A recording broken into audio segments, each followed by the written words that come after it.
যখন তোমার আঁচল দমকা হাওয়ায় একা একা উড়ছিল, তখনও নয়। বিকেলের পড়ন্ত রোদে বিন্দু বিন্দু ঘাম তোমার মুখে যখন মুক্তোর মতো জ্বলছিল, তখনও নয়।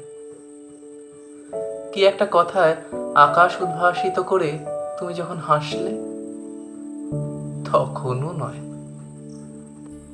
যখন ভোঁ বাজতেই মাথার চটের ফেঁসো জড়ানো এক সমুদ্র একটি ইস্তাহারের জন্য উত্তোলিত বাহুর তরঙ্গে তোমাকে ঢেকে দিল, যখন তোমাকে আর দেখা গেল না, তখন আশ্চর্য সুন্দর দেখালো তোমাকে।